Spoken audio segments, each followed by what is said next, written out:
All right, welcome everyone to an introduction to artificial intelligence with Python. My name is Brian Yu, and in this class, we'll explore some of the ideas and techniques and algorithms that are at the foundation of artificial intelligence. Now, artificial intelligence covers a wide variety of types of techniques. Anytime you see a computer do something that appears to be intelligent or rational in some way, like recognizing someone's face in a photo, or being able to play a game better than people can, or being able to understand human language when we talk to our phones and they understand what we mean and are able to respond back to us, these are all examples of AI, or artificial intelligence. And in this class, we'll explore some of the ideas that make that AI possible.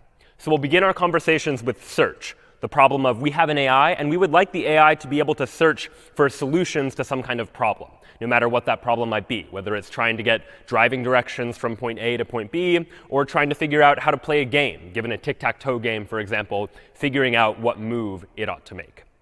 After that, we'll take a look at knowledge. Ideally, we want our AI to be able to know information, to be able to represent that information, and more importantly, to be able to draw inferences from that information, to be able to use the information it knows and draw additional conclusions. So we'll talk about how AI can be programmed in order to do just that. Then we'll explore the topic of uncertainty, talking about ideas of what happens if a computer isn't sure about a fact, but maybe is only sure with a certain probability. So we'll talk about some of the ideas behind probability and how computers can begin to deal with uncertain events in order to be a little bit more intelligent in that sense as well. After that, we'll turn our attention to optimization, problems of when the computer is trying to optimize for some sort of goal, especially in a situation where there might be multiple ways that a computer might solve a problem, but we're looking for a better way, or potentially the best way, if that's at all possible. Then we'll take a look at machine learning, or learning more generally, and looking at how, when we have access to data, our computers can be programmed to be quite intelligent by learning from data and learning from experience, being able to perform a task better and better based on greater access to data. So your email, for example, where your email inbox somehow knows which of your emails are good emails and which of your emails are spam. These are all examples of computers being able to learn from past experiences and past data. We'll take a look, too, at how computers are able to draw inspiration from human intelligence, looking at the structure of the human brain and how neural networks can be a computer analog to that sort of idea, and how by taking advantage of a certain type of structure of a computer program, we can write neural networks that are able to perform tasks very, very effectively. And then finally, we'll turn our attention to language, not programming languages, but human languages that we speak every day, and taking a look at the challenges that come about as a computer tries to understand natural language, and how it is that some of the natural language processing that occurs in modern artificial intelligence can actually work. But today, we'll begin our conversation with search, this problem of trying to figure out what to do when we have some sort of situation that the computer is in, some sort of environment that an agent is in, so to speak, and we would like for that agent to be able to somehow look for a solution to that problem. Now, these problems can come in any number of different types of formats. One example, for instance, might be something like this classic 15 puzzle with the sliding tiles that you might have seen, where you're trying to slide the tiles in order to make sure that all the numbers line up in order. This is an example of what you might call a search problem. The 15 puzzle begins in an initially mixed up state, and we need some way of finding moves to make in order to return the puzzle to its solved state. But there are similar problems that you can frame in other ways. Trying to find your way through a maze, for example, is another example of a search problem. You begin in one place, you have some goal of where you're trying to get to, and you need to figure out the correct sequence of actions that will take you from that initial state to the goal. And while this is a little bit abstract, anytime we talk about maze solving in this class, you can translate it to something a little more real world, something like driving directions. If you ever wonder how Google Maps is able to figure out what is the best way for you to get from point A to point B and what turns to make at what time depending on traffic, for example, it's often some sort of search algorithm. You have an AI that is trying to get from an initial position to some sort of goal by taking some sequence of actions. So we'll start our conversations today by thinking about these types of search problems and what goes into solving a search problem like this in order for an AI to be able to find a good solution. In order to do so, though, we're going to need to introduce a little bit of terminology, some of which I've already used. But the first term we'll need to think about is an agent. An agent is just some entity that perceives its environment. It somehow is able to perceive the things around it and act on that environment in some way. So in the case of the driving directions, your agent might be some representation of a car that is trying to figure out what actions to take in order to arrive at a destination. In the case of the 15 puzzle with the sliding tiles, the agent might be the AI or the person that is trying to solve that puzzle, to try and figure out what tiles to move in order to get to that solution. Next, we introduce the idea of a state. A state is just some configuration of the agent in its environment. So in the 15 puzzle, for example, any state might be any one of these three, for example. A state is just some configuration of the tiles, and each of these states is different and is going to require a slightly different solution. A different sequence of actions will be needed in each one of these in order to get from this initial state to the goal, which is where we're trying to get. So the initial state then, what is that? The initial state is just the state where the agent begins. It is one such state where we're going to start from. And this is going to be the starting point for our search algorithm, so to speak. We're going to begin with this initial state and then start to reason about it, to think about what actions might we apply to that initial state in order to figure out how to get from the beginning to the end, from the initial position to whatever our goal happens to be. And how do we make our way from that initial position to the goal? Well, ultimately, it's via taking actions. Actions are just choices that we can make in any given state. And in AI, we're always going to try to formalize these ideas a little bit more precisely, such that we could program them a little bit more mathematically, so to speak. So this will be a recurring theme. And we can more precisely define actions as a function. We're going to effectively define a function called actions that takes an input s, where s is going to be some state that exists inside of our environment. And actions of s is going to take this state as input and return as output the set of all actions that can be executed in that state.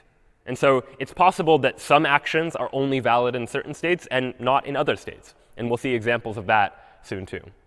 So in the case of the 15 puzzle, for example, there are generally going to be 4 possible actions that we can do most of the time. We can slide a tile to the right, slide a tile to the left, slide a tile up, or slide a tile down, for example. And those are going to be the actions that are available to us. So somehow our AI, our program, needs some encoding of the state, which is often going to be in some numerical format, and some encoding of these actions. But it also needs some encoding of the relationship between these things. How do the states and actions relate to one another? And in order to do that, we'll introduce to our AI a transition model, which will be a description of what state we get after we perform some available action in some other state. And again, we can be a little bit more precise about this, define this transition model a little bit more formally, again, as a function. The function is going to be a function called result that this time takes 2 inputs. Input number 1 is s, some state, and input number 2 is a, some action. And the output of this function result is it is going to give us the state that we get after we perform action a in state s. So let's take a look at an example to see more precisely what this actually means. Here's an example of a state of the 15 puzzle, for example. And here's an example of an action, sliding a tile to the right. What happens if we pass these as inputs to the result function? Again, the result function takes this board, this state, as its first input, and it takes an action as a second input. And of course, here, I'm describing things visually so that you can see visually what the state is and what the action is. In a computer, you might represent one of these actions as just some number that represents the action. Or if you're familiar with enums that allow you to enumerate multiple possibilities, it might be something like that. And this state might just be represented as an array or 2-dimensional array of all of these numbers that exist. But here, we're going to show it visually just so you can see it. But when we take this state and this action, pass it into the result function, the output is a new state. The state we get after we take a tile and slide it to the right, and this is the state we get as a result. If we had a different action and a different state, for example, and pass that into the result function, we'd get a different answer altogether. So the result function needs to take care of figuring out how to take a state and take an action and get what results. And this is going to be our transition model that describes how it is that states and actions are related to each other. If we take this transition model and think about it more generally and across the entire problem, we can form what we might call a state space, the set of all of the states we can get from the initial state via any sequence of actions by taking 0 or 1 or 2 or more actions in addition to that. So we could draw a diagram that looks something like this, where every state is represented here by a game board. And there are arrows that connect every state to every other state we can get to from that state. And the state space is much larger than what you see just here. This is just a sample of what the state space might actually look like. And in general, across many search problems, whether they're this particular 15 puzzle or driving directions or something else, the state space is going to look something like this. We have individual states and arrows that are connecting them. And oftentimes, just for simplicity, we'll simplify our representation of this entire thing as a graph, some sequence of nodes and edges that connect nodes. But you can think of this more abstract representation as the exact same idea. Each of these little circles or nodes is going to represent one of the states inside of our problem. And the arrows here represent the actions that we can take in any particular state, taking us from one particular state to another state, for example. All right. So now we have this idea of nodes that are representing these states, actions that can take us from one state to another, and a transition model that defines what happens after we take a particular action. So the next step we need to figure out is how we know when the AI is done solving the problem. The AI needs some way to know when it gets to the goal that it's found the goal. So the next thing we'll need to encode into our artificial intelligence is a goal test, some way to determine whether a given state is a goal state. In the case of something like driving directions, it might be pretty easy. If you're in a state that corresponds to whatever the user typed in as their intended destination, well, then you know you're in a goal state. In the 15 puzzle, it might be checking the numbers to make sure they're all in ascending order. But the AI needs some way to encode whether or not any state they happen to be in is a goal. And some problems might have one goal, like a maze where you have one initial position and one ending position, and that's the goal. In other more complex problems, you might imagine that there are multiple possible goals, that there are multiple ways to solve a problem, and we might not care which one the computer finds, as long as it does find a particular goal. However, sometimes the computer doesn't just care about finding a goal, but finding a goal well, or one with a low cost. And it's for that reason that the last piece of terminology that we'll use to define these search problems is something called a path cost.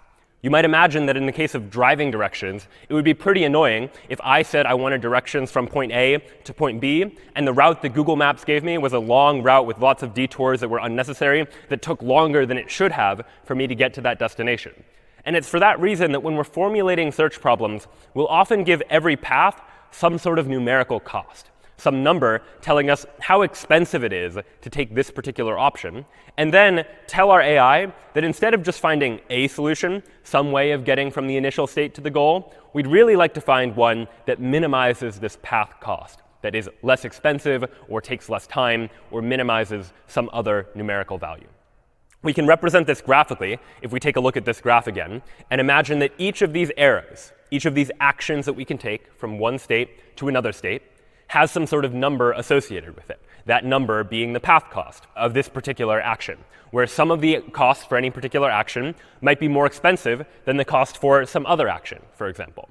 Although this will only happen in some sorts of problems. In other problems, we can simplify the diagram and just assume that the cost of any particular action is the same. And this is probably the case in something like the 15 puzzle, for example, where it doesn't really make a difference whether I'm moving right or moving left. The only thing that matters is the total number of steps that I have to take to get from point A to point B. And each of those steps is of equal cost. We can just assume it's of some constant cost, like 1. And so this now forms the basis for what we might consider to be a search problem. A search problem has some sort of initial state, some place where we begin, some sort of action that we can take, or multiple actions that we can take in any given state, and it has a transition model, some way of defining what happens when we go from one state and take one action, what state do we end up with as a result. In addition to that, we need some goal test to know whether or not we've reached a goal, and then we need a path cost function that tells us for any particular path, by following some sequence of actions, how expensive is that path? What is its cost in terms of money or time or some other resource that we are trying to minimize our usage of? And the goal ultimately is to find a solution, where a solution in this case is just some sequence of actions that will take us from the initial state to the goal state. And ideally, we'd like to find not just any solution, but the optimal solution, which is a solution that has the lowest path cost among all of the possible solutions. And in some cases, there might be multiple optimal solutions, but an optimal solution just means that there is no way that we could have done better in terms of finding that solution. So now we've defined the problem. And now we need to begin to figure out how it is that we're going to solve this kind of search problem. And in order to do so, you'll probably imagine that our computer is going to need to represent a whole bunch of data about this particular problem. We need to represent data about where we are in the problem, and we might need to be considering multiple different options at once. And oftentimes, when we're trying to package a whole bunch of data related to a state together, we'll do so using a data structure that we're going to call a node. A node is a data structure that is just going to keep track of a variety of different values. And specifically, in the case of a search problem, it's going to keep track of these 4 values in particular. Every node is going to keep track of a state, the state we're currently on. And every node is also going to keep track of a parent being the state before us, or the node that we used in order to get to this current state. And this is going to be relevant because eventually, once we reach the goal node, once we get to the end, we want to know what sequence of actions we used in order to get to that goal. And the way we'll know that is by looking at these parents to keep track of what led us to the goal and what led us to that state and what led us to the state before that, so on and so forth, backtracking our way to the beginning so that we know the entire sequence of actions we needed in order to get from the beginning to the end. The node is also going to keep track of what action we took in order to get from the parent to the current state. And the node is also going to keep track of a path cost. In other words, it's going to keep track of the number that represents how long it took to get from the initial state to the state that we currently happen to be at. And we'll see why this is relevant as we start to talk about some of the optimizations that we can make in terms of these search problems more generally. So this is the data structure that we're going to use in order to solve the problem. And now let's talk about the approach. How might we actually begin to solve the problem? Well, as you might imagine, what we're going to do is we're going to start at one particular state, and we're just going to explore from there. The intuition is that from a given state, we have multiple options that we could take, and we're going to explore those options. And once we explore those options, we'll find that more options than that are going to make themselves available. And we're going to consider all of the available options to be stored inside of a single data structure that we'll call the frontier. The frontier is going to represent all of the things that we could explore next that we haven't yet explored or visited. So in our approach, we're going to begin the search algorithm by starting with a frontier that just contains one state. The frontier is going to contain the initial state, because at the beginning, that's the only state we know about. That is the only state that exists. And then our search algorithm is effectively going to follow a loop. We're going to repeat some process again and again and again. The first thing we're going to do is, if the frontier is empty, then there's no solution. And we can report that there is no way to get to the goal. And that's certainly possible. There are certain types of problems that an AI might try to explore and realize that there is no way to solve that problem. And that's useful information for humans to know as well. So if ever the frontier is empty, that means there's nothing left to explore, and we haven't yet found a solution, so there is no solution. There's nothing left to explore. Otherwise, what we'll do is we'll remove a node from the frontier. So right now, at the beginning, the frontier just contains one node representing the initial state. But over time, the frontier might grow. It might contain multiple states. And so here, we're just going to remove a single node from that frontier. If that node happens to be a goal, then we found a solution. So we remove a node from the frontier and ask ourselves, is this the goal? And we do that by applying the goal test that we talked about earlier, asking if we're at the destination, or asking if all the numbers of the 15 puzzle happen to be in order. So if the node contains the goal, we found a solution, great, we're done. And otherwise, what we'll need to do is we'll need to expand the node. And this is a term of art in artificial intelligence. To expand the node just means to look at all of the neighbors of that node. In other words, consider all of the possible actions that I could take from the state that this node is representing, and what nodes could I get to from there. We're going to take all of those nodes, the next nodes that I can get to from this current one I'm looking at, and add those to the frontier. And then we'll repeat this process.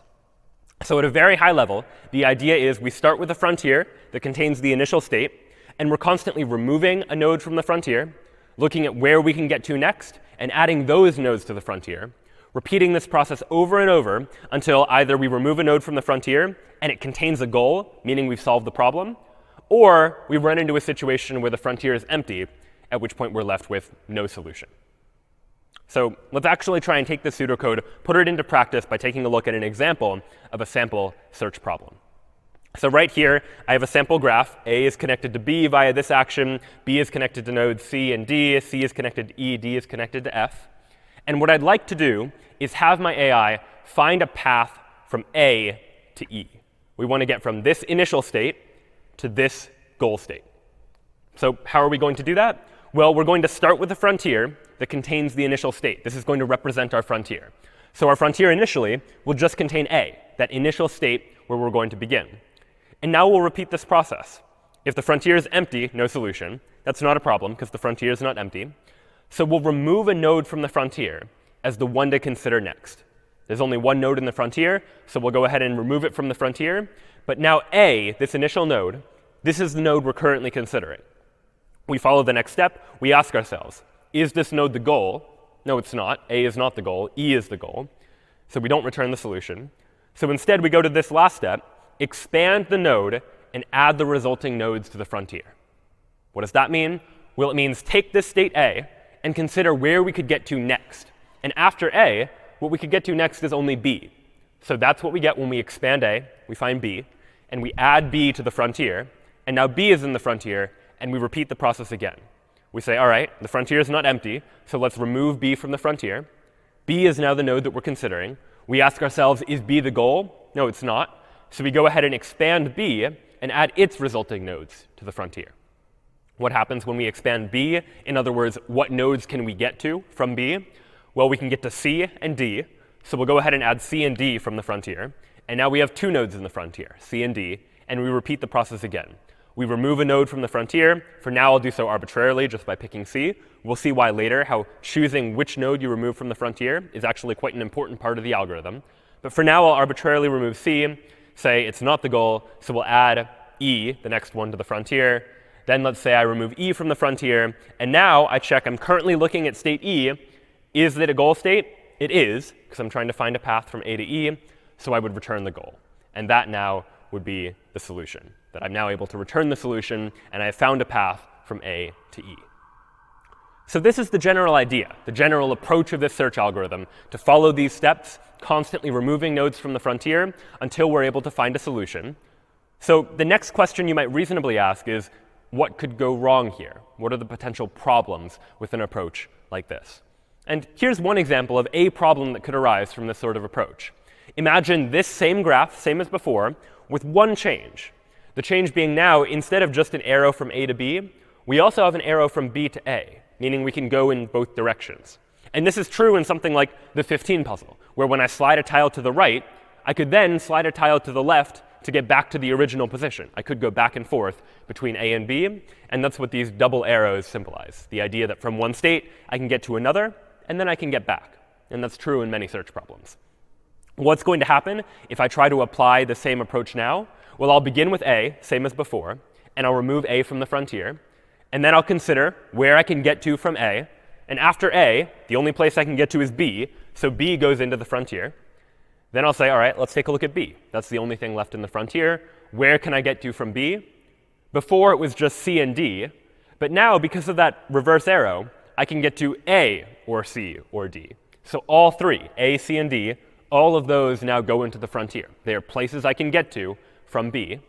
And now I remove one from the frontier, and maybe I'm unlucky, and maybe I pick A. And now I'm looking at A again. And I consider where can I get to from A, and from A, well, I can get to B. And now we start to see the problem, that if I'm not careful, I go from A to B, and then back to A, and then to B again. And I could be going in this infinite loop where I never make any progress because I'm constantly just going back and forth between two states that I've already seen. So what is the solution to this? We need some way to deal with this problem. And the way that we can deal with this problem is by somehow keeping track of what we've already explored. And the logic is going to be, well, if we've already explored the state, there's no reason to go back to it. Once we've explored a state, don't go back to it. Don't bother adding it to the frontier. There's no need to. So here's going to be our revised approach, a better way to approach this sort of search problem. And it's going to look very similar, just with a couple of modifications. We'll start with a frontier that contains the initial state, same as before. But now, we'll start with another data structure, which will just be a set of nodes that we've already explored. So what are the states we've explored? Initially, it's empty. We have an empty explored set. And now we repeat. If the frontier is empty, no solution, same as before. We remove a node from the frontier.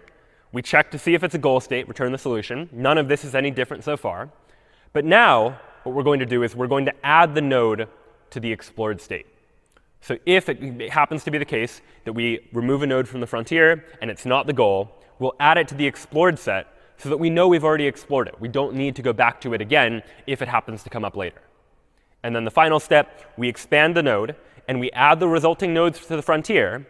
But before we just always added the resulting nodes to the frontier, we're going to be a little cleverer about it this time. We're only going to add the nodes to the frontier if they aren't already in the frontier, and if they aren't already in the explored set. So we'll check both the frontier and the explored set, make sure that the node isn't already in one of those two, and so long as it isn't, then we'll go ahead and add it to the frontier, but not otherwise. And so that revised approach is ultimately what's going to help make sure that we don't go back and forth between two nodes. Now, the one point that I've kind of glossed over here so far is this step here, removing a node from the frontier. Before, I just chose arbitrarily, like let's just remove a node, and that's it. But it turns out it's actually quite important how we decide to structure our frontier, how we add and how we remove our nodes. The frontier is a data structure, and we need to make a choice about in what order are we going to be removing elements. And one of the simplest data structures for adding and removing elements is something called a stack. And a stack is a data structure that is a last in, first out data type, which means the last thing that I add to the frontier is going to be the first thing that I remove from the frontier. So the most recent thing to go into the stack, or the frontier in this case, is going to be the node that I explore. So let's see what happens if I apply this stack-based approach to something like this problem, finding a path from A to E. What's going to happen? Well, again, we'll start with A, and we'll say, all right, let's go ahead and look at A first. And then notice this time, we've added A to the explored set. A is something we've now explored. We have this data structure that's keeping track. We then say from A, we can get to B. And all right, from B, what can we do? Well, from B, we can explore B and get to both C and D. So we added C and then D. So now, when we explore a node, we're going to treat the frontier as a stack, last in, first out.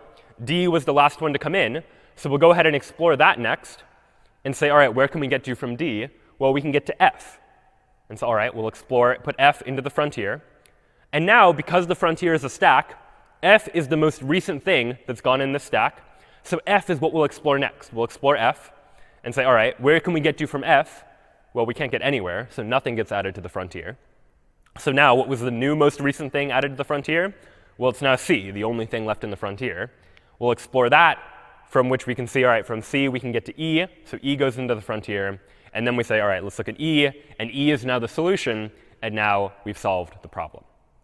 So when we treat the frontier like a stack, a last in, first out data structure, that's the result we get. We go from A to B to D to F. And then we sort of backed up and went down to C and then E. And it's important to get a visual sense for how this algorithm is working. We went very deep in this search tree, so to speak, all the way until the bottom, where we hit a dead end. And then we effectively backed up and explored this other route that we didn't try before. And it's this going very deep in the search tree idea, this way the algorithm ends up working when we use a stack, that we call this version of the algorithm depth-first search. Depth-first search is the search algorithm where we always explore the deepest node in the frontier. We keep going deeper and deeper through our search tree. And then if we hit a dead end, we back up and we try something else instead. But depth-first search is just one of the possible search options that we could use. It turns out that there's another algorithm called breadth-first search, which behaves very similarly to depth-first search with one difference. Instead of always exploring the deepest node in the search tree, the way that depth-first search does, breadth-first search is always going to explore the shallowest node in the frontier. So what does that mean? Well, it means that instead of using a stack, which depth-first search, or DFS, used, where the most recent item added to the frontier is the one we'll explore next, in breadth-first search, or BFS, we'll instead use a queue, where a queue is a first-in, first-out data type, where the very first thing we add to the frontier is the first one we'll explore, and they effectively form a line, or a queue, where the earlier you arrive in the frontier, the earlier you get explored. So what would that mean for the same exact problem, finding a path from A to E? Well, we start with A, same as before. Then we'll go ahead and have explored A and say, where can we get to from A? Well, from A, we can get to B, same as before.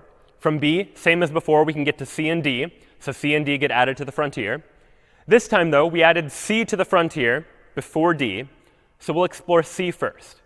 So C gets explored. And from C, where can we get to? Well, we can get to E. So E gets added to the frontier, but because D was explored before E, we'll look at D next. So we'll explore D and say, where can we get to from D? We can get to F. And only then will we say, all right, now we can get to E. And so what breadth first search, or BFS, did is we started here.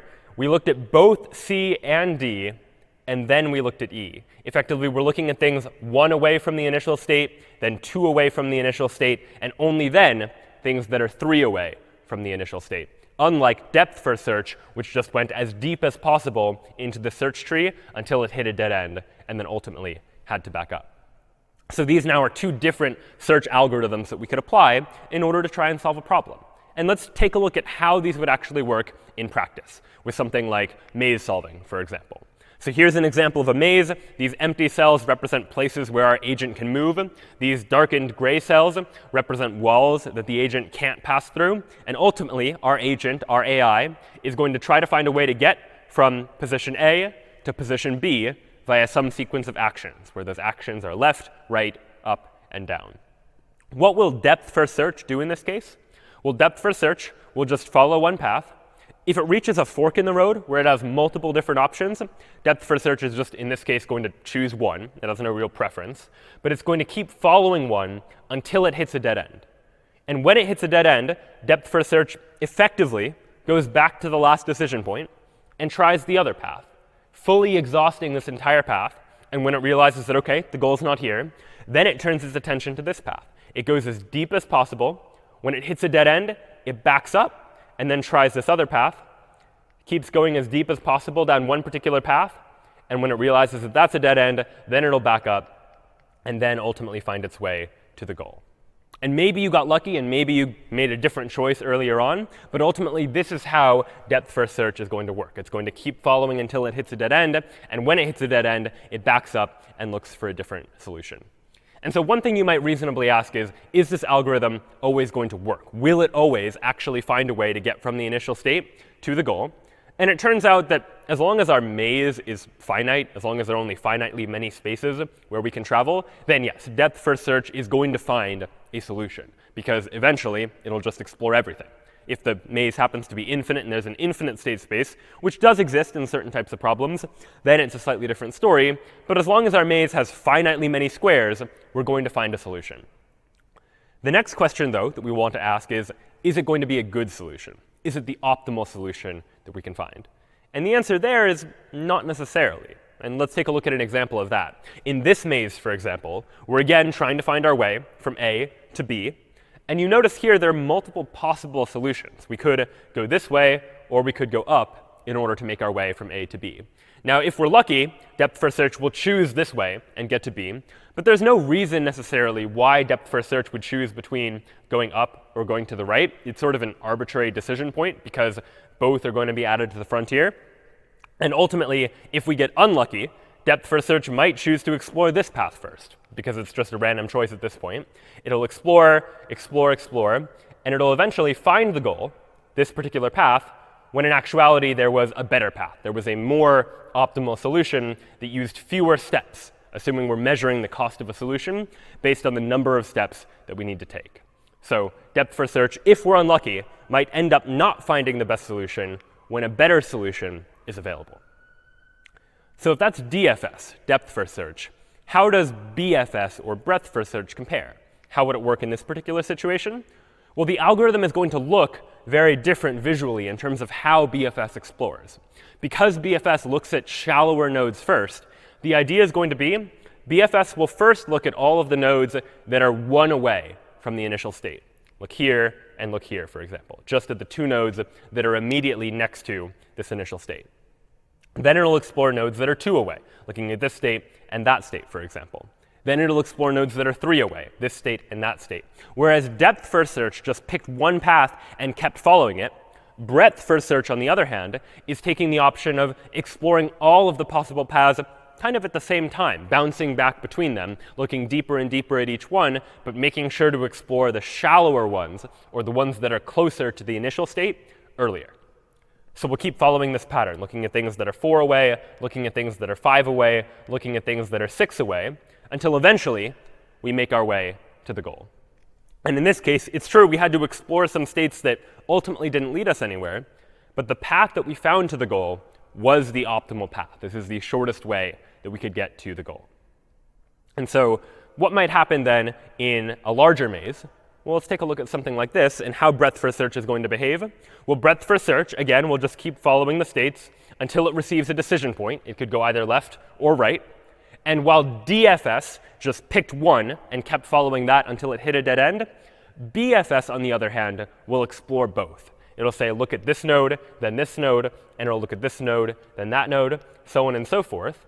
And when it hits a decision point here, rather than pick one left or two right and explore that path, it'll again explore both, alternating between them, going deeper and deeper. We'll explore here, and then maybe here, and then keep going. Explore here, and slowly make our way, you can visually see, further and further out. Once we get to this decision point, we'll explore both up and down, until ultimately we make our way to the goal.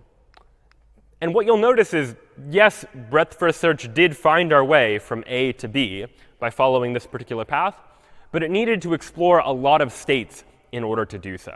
And so we see some trade-offs here between DFS and BFS. That in DFS, there may be some cases where there is some memory savings as compared to a breadth-first approach, where breadth-first search in this case had to explore a lot of states. But maybe that won't always be the case.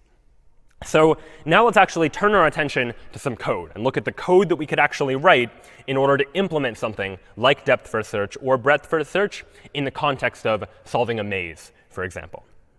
So I'll go ahead and go into my terminal.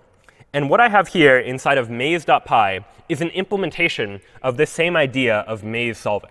I've defined a class called node that in this case is keeping track of the state, the parent, in other words, the state before the state, and the action. In this case, we're not keeping track of the path cost because we can calculate the cost of the path at the end after we found our way from the initial state to the goal. In addition to this, I've defined a class called a stack frontier. And if unfamiliar with a class is a way for me to define a way to generate objects in Python. It refers to an idea of object-oriented programming, where the idea here is that I would like to create an object that is able to store all of my frontier data, and I would like to have functions, otherwise known as methods, on that object that I can use to manipulate the object. And so what's going on here, if unfamiliar with the syntax, is I have a function that initially creates a frontier that I'm going to represent using a list. And initially, my frontier is represented by the empty list. There's nothing in my frontier to begin with. I have an add function that adds something to the frontier, as by appending it to the end of the list. I have a function that checks if the frontier contains a particular state. I have an empty function that checks if the frontier is empty. If the frontier is empty, that just means the length of the frontier is 0. And then I have a function for removing something from the frontier. I can't remove something from the frontier if the frontier is empty, so I check for that first. But otherwise, if the frontier isn't empty, recall that I'm implementing this frontier as a stack, a last in, first out data structure, which means the last thing I add to the frontier, in other words, the last thing in the list, is the item that I should remove from this frontier.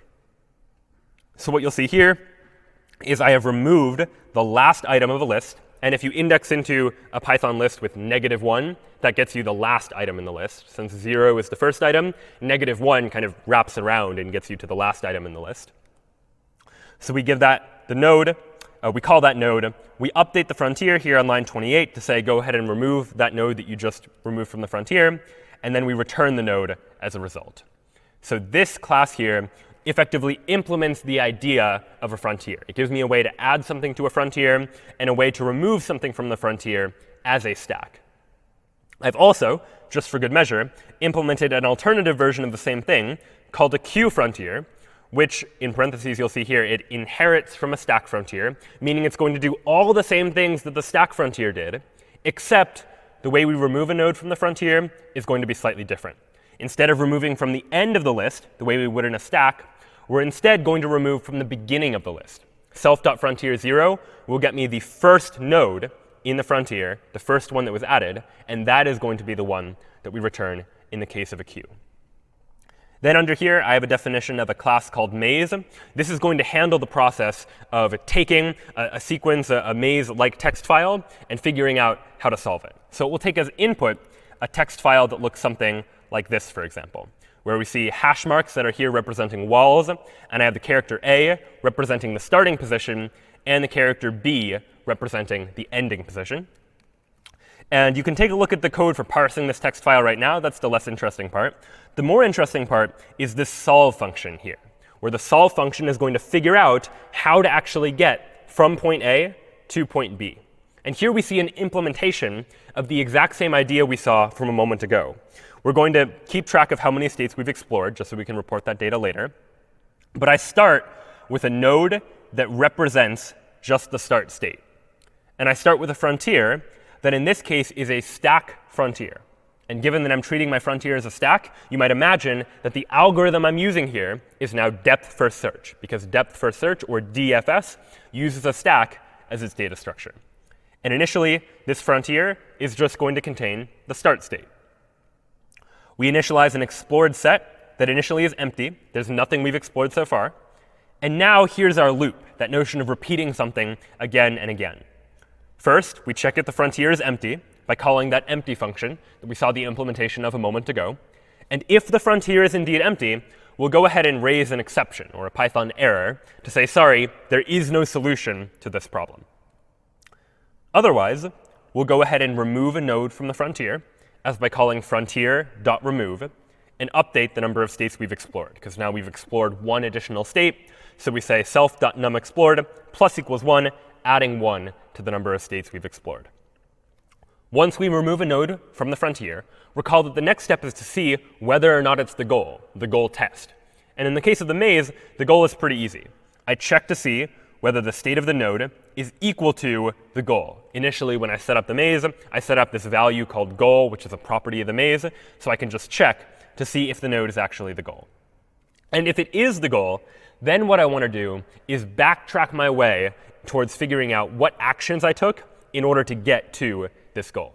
And how do I do that? We'll recall that every node stores its parent, the node that came before it that we used to get to this node, and also the action used in order to get there. So I can create this loop where I'm constantly just looking at the parent of every node and keeping track for all of the parents what action I took to get from the parent to this current node. So this loop is going to keep repeating this process of looking through all of the parent nodes until we get back to the initial state, which has no parent, where node.parent is going to be equal to none. As I do so, I'm going to be building up the list of all of the actions that I'm following and the list of all of the cells that are part of this solution.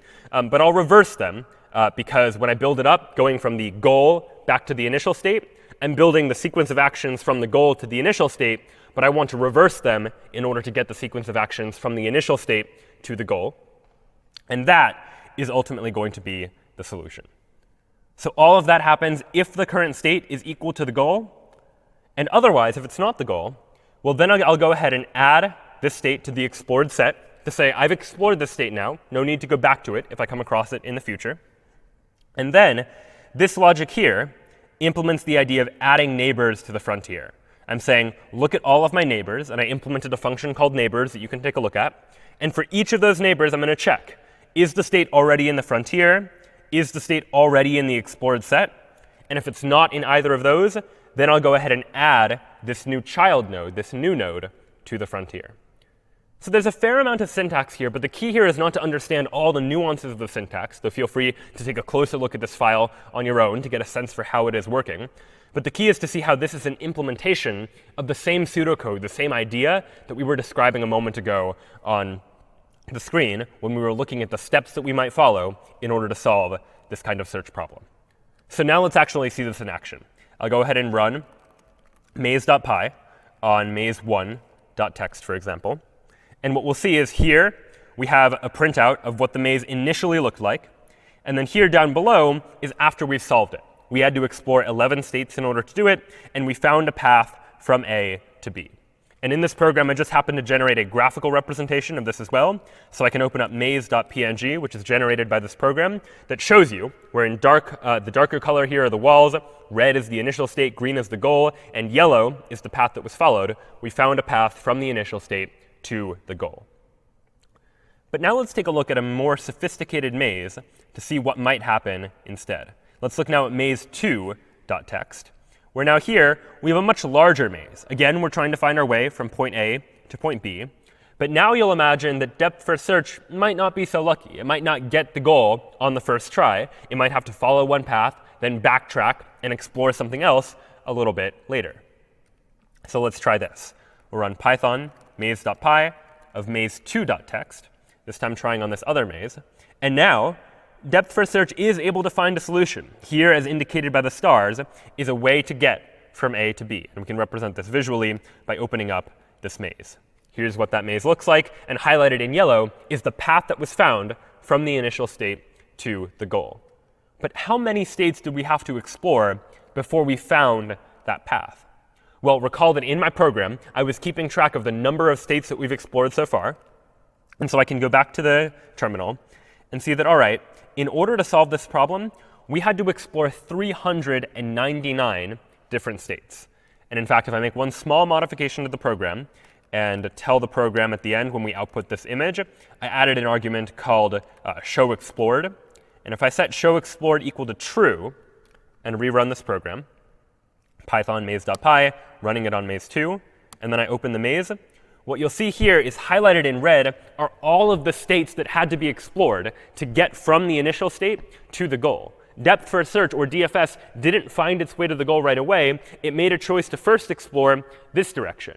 And when it explored this direction, it had to follow every conceivable path all the way to the very end, even this long and winding one, in order to realize that, you know what, that's a dead end. And instead, the program needed to backtrack. After going this direction, it must have gone this direction. It got lucky here by just not choosing this path. But it got unlucky here, exploring this direction, exploring a bunch of states it didn't need to, and then likewise exploring all of this top part of the graph when it probably didn't need to do that either. So all in all, depth first search here really not performing optimally, or probably exploring more states than it needs to. It finds an optimal solution, the best path to the goal, but the number of states needed to explore in order to do so, the number of steps I had to take, that was much higher. So let's compare. How would breadth first search, or BFS, do on this exact same maze instead? And in order to do so, it's a very easy change. The algorithm for DFS and BFS is identical, with the exception of what data structure we use to represent the frontier. That in DFS, I used a stack frontier, last in, first out, whereas in BFS, I'm going to use a queue frontier, first in, first out, where the first thing I add to the frontier is the first thing that I remove. So I'll go back to the terminal, rerun this program on the same maze, and now you'll see that the number of states we had to explore was only 77, as compared to almost 400 when we used depth first search. And we can see exactly why. We can see what happened if we open up maze.png now and take a look. Again, yellow highlight is the solution that breadth first search found, which incidentally is the same solution that depth first search found. They're both finding the best solution. But notice all the white unexplored cells. There was much fewer states that needed to be explored in order to make our way to the goal, because breadth first search operates a little more shallowly. It's exploring things that are close to the initial state without exploring things that are further away. So if the goal is not too far away, then breadth first search can actually behave quite effectively on a maze that looks a little something like this. Now, in this case, both BFS and DFS ended up finding the same solution, but that won't always be the case. And in fact, let's take a look at one more example. For instance, maze3.txt. In maze3.txt, notice that here there are multiple ways that you could get from A to B. It's a relatively small maze, but let's look at what happens. If I use, and I'll go ahead and turn off show explored, so we just see the solution. If I use BFS, breadth first search, to solve maze3.txt, well, then we find a solution. And if I open up the maze, here's the solution that we found. It is the optimal one. With just 4 steps, we can get from the initial state to what the goal happens to be. But what happens if we tried to use depth first search, or DFS, instead? Well, again, I'll go back up to my queue frontier, where queue frontier means that we're using breadth first search. And I'll change it to a stack frontier, which means that now we'll be using depth first search. I'll rerun python maze.py, And now you'll see that we find a solution, but it is not the optimal solution. This, instead, is what our algorithm finds. And maybe depth-first search would have found the solution. It's possible, but it's not guaranteed. That if we just happen to be unlucky, if we choose this state instead of that state, then depth-first search might find a longer route to get from the initial state to the goal. So we do see some trade-offs here, where depth-first search might not find the optimal solution. So at that point, it seems like breadth-first search is pretty good. Is that the best we can do, where it's going to find us the optimal solution, and we don't have to worry about situations where we might end up finding a longer path to the solution than what actually exists, where the goal is far away from the initial state, and we might have to take lots of steps in order to get from the initial state to the goal. What ended up happening is that this algorithm, BFS, ended up exploring basically the entire graph, having to go through the entire maze in order to find its way from the initial state to the goal state. What we'd ultimately like is for our algorithm to be a little bit more intelligent. And now what would it mean for our algorithm to be a little bit more intelligent in this case? Well, let's look back to where breadth-first search might have been able to make a different decision and consider human intuition in this process as well. Like, what might a human do when solving this maze that is different than what BFS ultimately chose to do? Well, the very first decision point that BFS made was right here, when it made 5 steps and ended up in a position where it had a fork in the road. It could either go left or it could go right. In these initial couple steps, there was no choice. There was only one action that could be taken from each of those states. And so the search algorithm did the only thing that any search algorithm could do, which is keep following that state after the next state. But this decision point is where things get a little bit interesting. Depth-first search, that very first search algorithm we looked at, chose to say, let's pick one path and exhaust that path. See if anything that way has the goal. And if not, then let's try the other way. Breadth-first search took the alternative approach of saying, you know what, let's explore things that are shallow, close to us first. Look left and right, then back left and back right, so on and so forth, alternating between our options in the hopes of finding something nearby. But ultimately, what might a human do if confronted with a situation like this of go left or go right? Well, a human might visually see that, all right, I'm trying to get to state B, which is way up there, and going right just feels like it's closer to the goal. Like, it feels like going right should be better than going left because I'm making progress towards getting to that goal. Now, of course, there are a couple of assumptions that I'm making here. I'm making the assumption that we can represent this grid as like a 2-dimensional grid where I know the coordinates of everything. I know that A is in coordinate 0, 0, and B is in some other coordinate pair, and I know what coordinate I'm at now. So I can calculate that, yeah, going this way, that is closer to the goal. And that might be a reasonable assumption for some types of search problems, but maybe not in others. But for now, we'll go ahead and assume that I know what my current coordinate pair is, and I know the coordinate, xy, of the goal that I'm trying to get to. And in this situation, I'd like an algorithm that is a little bit more intelligent, that somehow knows that I should be making progress towards the goal, and this is probably the way to do that, because in a maze, moving in the coordinate direction of the goal is usually, though not always, a good thing. And so here we draw a distinction between 2 different types of search algorithms, uninformed search and informed search. Uninformed search algorithms are algorithms like DFS and BFS, the 2 algorithms that we just looked at, which are search strategies that don't use any problem-specific knowledge to be able to solve the problem. DFS and BFS didn't really care about the structure of the maze or anything about the way that a maze is in order to solve the problem. They just look at the actions available and choose from those actions, and it doesn't matter whether it's a maze or some other problem. The solution, or the way that it tries to solve the problem, is really fundamentally going to be the same. What we're going to take a look at now is an improvement upon uninformed search. We're going to take a look at informed search. Informed search are going to be search strategies that use knowledge specific to the problem to be able to better find a solution. And in the case of a maze, this like problem-specific knowledge is something like, if I'm in a square that is geographically closer to the goal, that is better than being in a square that is geographically further away. And this is something we can only know by thinking about this problem and reasoning about what knowledge might be helpful for our AI agent to know a little something about. There are a number of different types of informed search. Specifically, first, we're going to look at a particular type of search algorithm called greedy best first search. Greedy best first search, often abbreviated GBFS, is a search algorithm that instead of expanding the deepest node like DFS or the shallowest node like BFS, this algorithm is always going to expand the node that it thinks is closest to the goal. Now, the search algorithm isn't going to know for sure whether it is the closest thing to the goal. Because if we knew what was closest to the goal all the time, then we would already have a solution. Like the knowledge of what is close to the goal, we could just follow those steps in order to get from the initial position to the solution.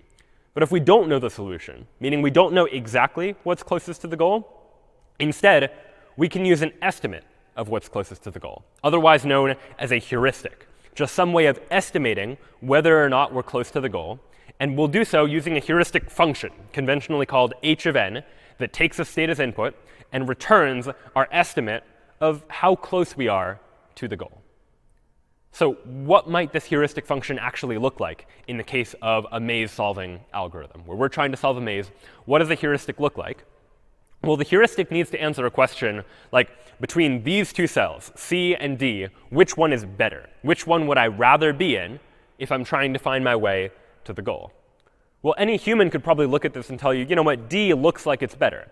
Even if the maze is convoluted and you haven't thought about all the walls, D is probably better. And why is D better? Well, because if you ignore the walls, let's just pretend the walls don't exist for a moment and relax the problem, so to speak, D, just in terms of like coordinate pairs, is closer to this goal. It's fewer steps that I would need to take to get to the goal as compared to C, even if you ignore the walls. If you just know the xy coordinate of C and the xy coordinate of the goal, and likewise you know the xy coordinate of D, you can calculate that D, just geographically, ignoring the walls, looks like it's better.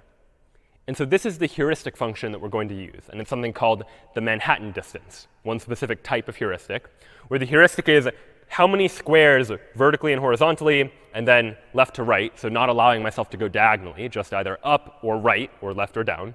How many steps do I need to take to get from each of these cells to the goal? Well, as it turns out, D is much closer. There are fewer steps. It only needs to take 6 steps in order to get to that goal. Again here, ignoring the walls. We've relaxed the problem a little bit. We're just concerned with, if you do the math to subtract the x values from each other and the y values from each other, what is our estimate of how far we are away? We can estimate that D is closer to the goal than C is. And so now we have an approach. We have a way of picking which node to remove from the frontier. And at each stage in our algorithm, we're going to remove a node from the frontier. We're going to explore the node if it has the smallest value for this heuristic function, if it has the smallest Manhattan distance to the goal. And so what would this actually look like? Well, let me first label this graph, label this maze, with a number representing the value of this heuristic function, the value of the Manhattan distance from any of these cells. So from this cell, for example, we're 1 away from the goal. From this cell, we're 2 away from the goal, 3 away, 4 away. Here, we're 5 away because we have to go 1 to the right and then 4 up. From somewhere like here, the Manhattan distance is 2. We're only 2 squares away from the goal geographically, even though in practice we're going to have to take a longer path. But we don't know that yet. The heuristic is just some easy way to estimate how far we are away from the goal. And maybe our heuristic is overly optimistic. It thinks that, yeah, we're only 2 steps away, when in practice, when you consider the walls, it might be more steps. So the important thing here is that the heuristic isn't a guarantee of how many steps it's going to take. It is estimating. It's an attempt at trying to approximate. And it does seem generally the case that the squares that look closer to the goal have smaller values for the heuristic function than squares that are further away. So now, using greedy best first search, what might this algorithm actually do? Well, again, for these first 5 steps, there's not much of a choice. We start at this initial state A, and we say, all right, we have to explore these 5 states. But now we have a decision point. Now we have a choice between going left and going right. And before, when DFS and BFS would just pick arbitrarily, because it just depends on the order you throw these 2 nodes into the frontier, and we didn't specify what order you put them into the frontier, only the order you take them out. Here we can look at 13 and 11 and say that, all right, this square is a distance of 11 away from the goal according to our heuristic, according to our estimate. And this one, we estimate to be 13 away from the goal. So between those 2 options, between these 2 choices, I'd rather have the 11. I'd rather be 11 steps away from the goal, so I'll go to the right. We're able to make an informed decision because we know a little something more about this problem. So then we keep following, 10, 9, 8. Between the two 7s, we don't really have much of a way to know between those, so then we do just have to make an arbitrary choice. And you know what? Maybe we choose wrong. But that's OK, because now we can still say, all right, let's try this 7. We say 7, 6. We have to make this choice, even though it increases the value of the heuristic function. But now we have another decision point between 6 and 8. And between those two, and really we're also considering this 13, but that's much higher.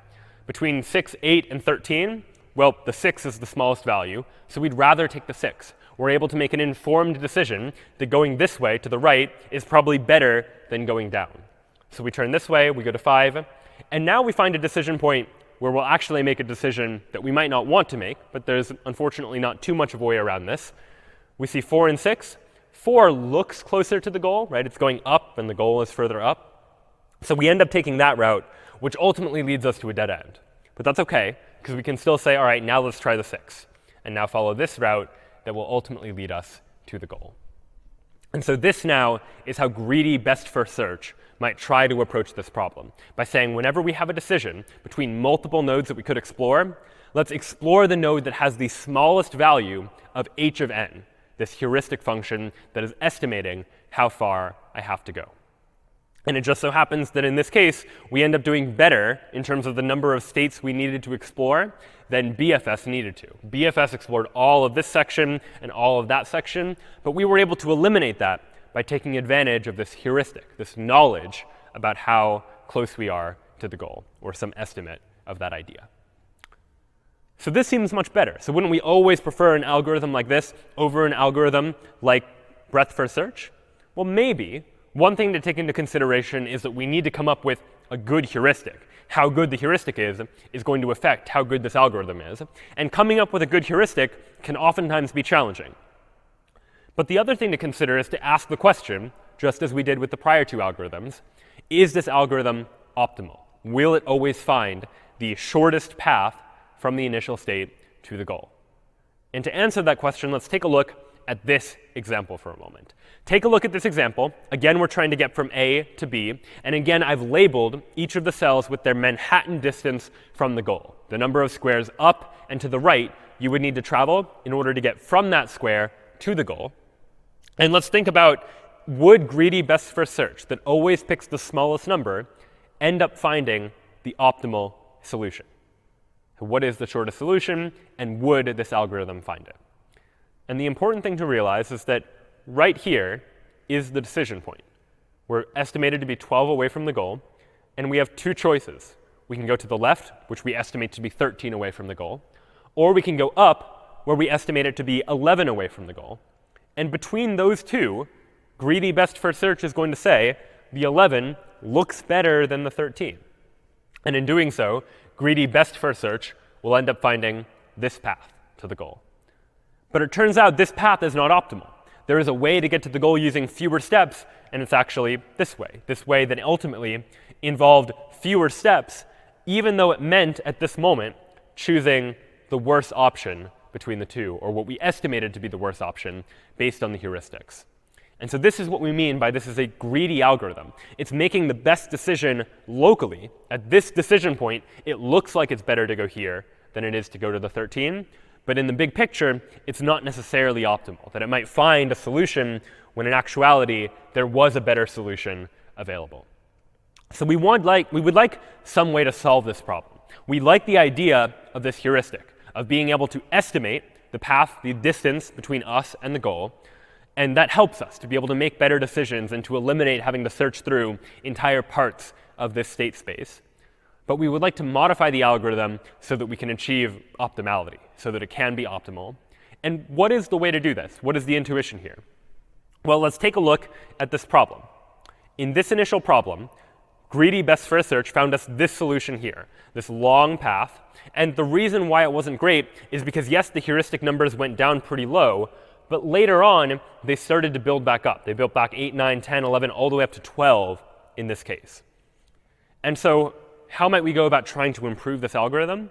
Well, one thing that we might realize is that if we go all the way through this algorithm, through this path, and we end up going to the 12, and we've had to take this many steps, like who knows how many steps that is, just to get to this 12, we could have also, as an alternative, taken much fewer steps, just 6 steps, and ended up at this 13 here.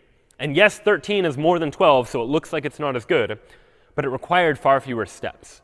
Right? It only took 6 steps to get to this 13 versus many more steps to get to this 12.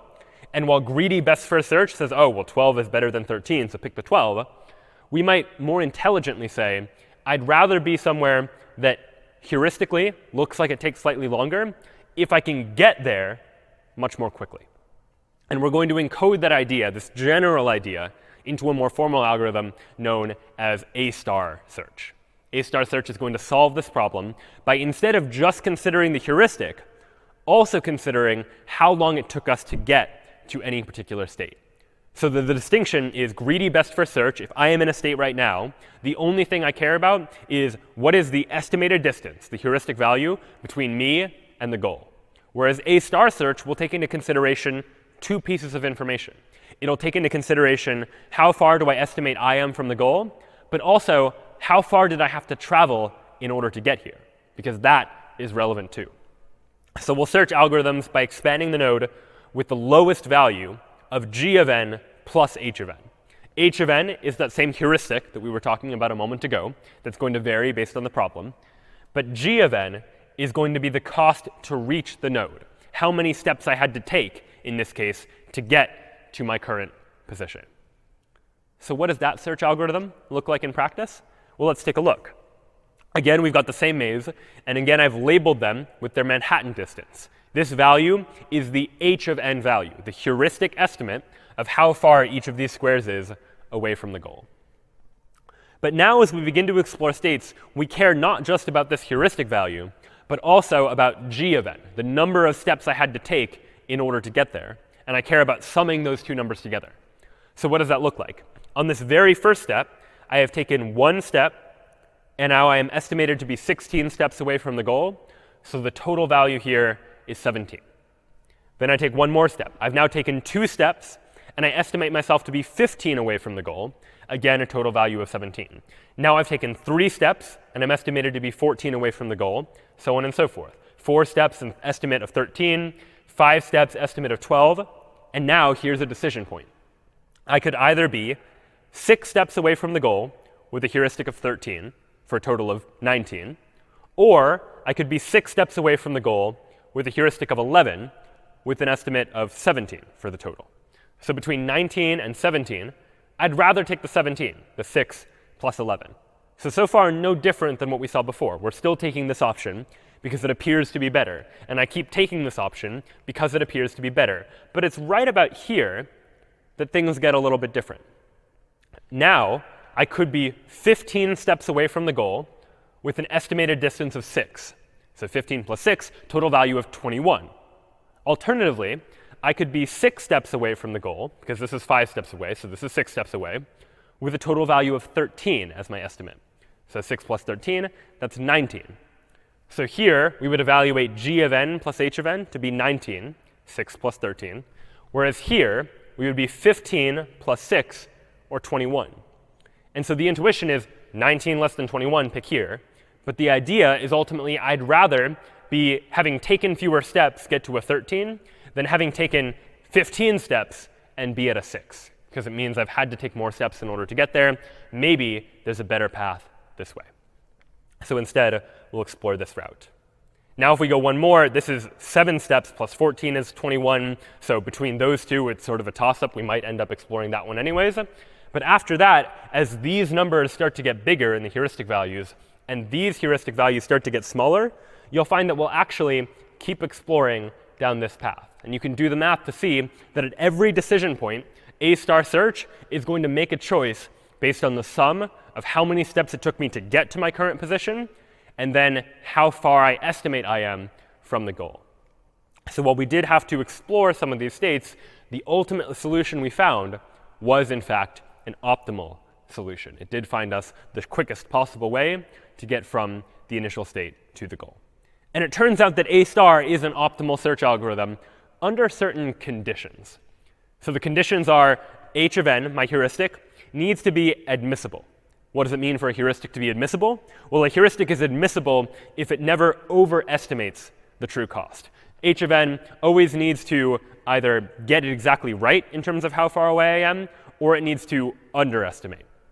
So we saw an example from before where the heuristic value was much smaller than the actual cost it would take. That's totally fine, but the heuristic value should never overestimate. It should never think that I'm further away from the goal than I actually am. And meanwhile, to make a stronger statement, h of n also needs to be consistent. And what does it mean for it to be consistent? Mathematically, it means that for every node, which we'll call n, and successor, the node after me, that I'll call n prime, where it takes a cost of c to make that step, the heuristic value of n needs to be less than or equal to the heuristic value of n prime plus the cost. So it's a lot of math, but in words, what that ultimately means is that if I am here at this state right now, the heuristic value from me to the goal shouldn't be more than the heuristic value of my successor, the next place I could go to, plus however much it would cost me to just make that step from one step to the next step. And so this is just making sure that my heuristic is consistent between all of these steps that I might take. So as long as this is true, then A-star search is going to find me an optimal solution. And this is where much of the challenge of solving these search problems can sometimes come in. That A-star search is an algorithm that is known, and you could write the code fairly easily, but it's choosing the heuristic that can be the interesting challenge. The better the heuristic is, the better I'll be able to solve the problem in the fewer states that I'll have to explore. And I need to make sure that the heuristic satisfies these particular constraints. So all in all, these are some of the examples of search algorithms that might work, and certainly there are many more than just this. A-star, for example, does have a tendency to use quite a bit of memory, so there are alternative approaches to A-star that ultimately use less memory than this version of A-star happens to use. And there are other search algorithms that are optimized for other cases as well. But now, so far, we've only been looking at search algorithms where there's one agent. Like, I am trying to find a solution to a problem. I am trying to navigate my way through a maze. I am trying to solve a 15 puzzle. I am trying to find driving directions from point A to point B. Sometimes in search situations, though, we'll enter an adversarial situation, where I am an agent trying to make intelligent decisions, and there's someone else who is fighting against me, so to speak, that has opposite objectives, someone where I am trying to succeed, someone else that wants me to fail. And this is most popular in something like a game like tic-tac-toe, where we've got this 3x3 grid, and X and O take turns either writing an X or an O in any one of these squares, and the goal is to get 3 X's in a row if you're the X player, or 3 O's in a row if you're the O player. And computers have gotten quite good at playing games, tic-tac-toe very easily, but even more complex games. And so you might imagine, what does an intelligent decision in a game look like?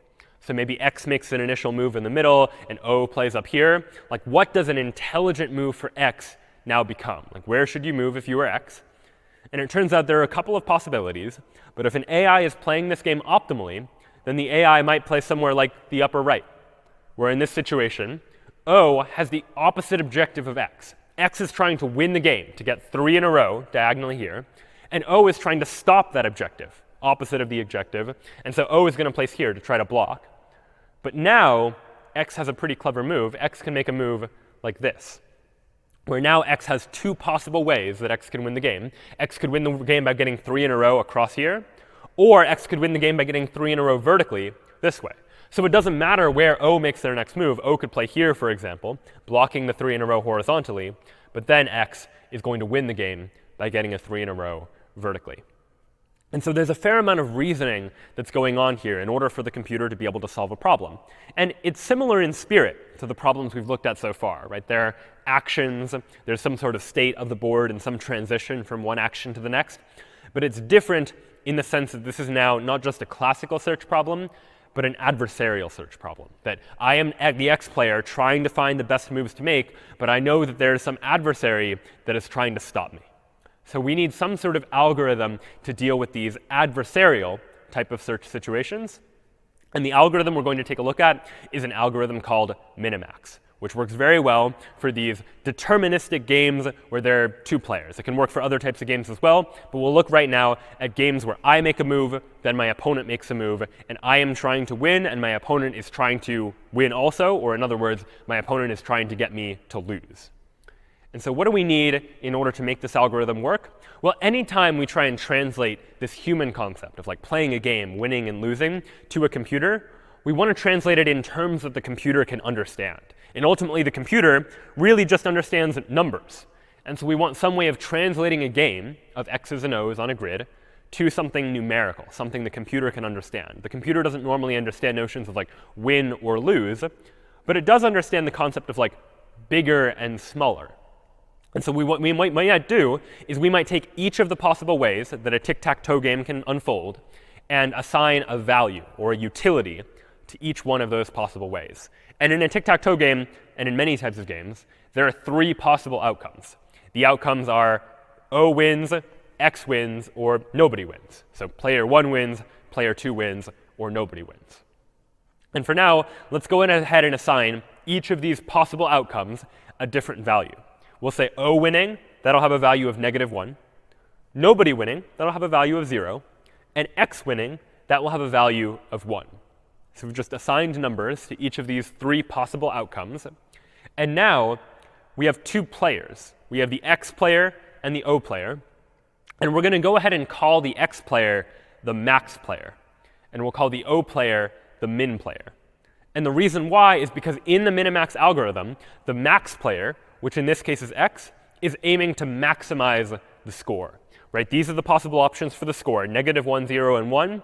X wants to maximize the score. Meaning, if at all possible, X would like this situation, where X wins the game, and we give it a score of 1. But if this isn't possible, if X needs to choose between these 2 options, -1, meaning O winning, or 0, meaning nobody winning, X would rather that nobody wins, score of 0, than a score of -1, O winning. So this notion of winning and losing and tying has been reduced mathematically to just this idea of try and maximize the score. The X player always wants the score to be bigger.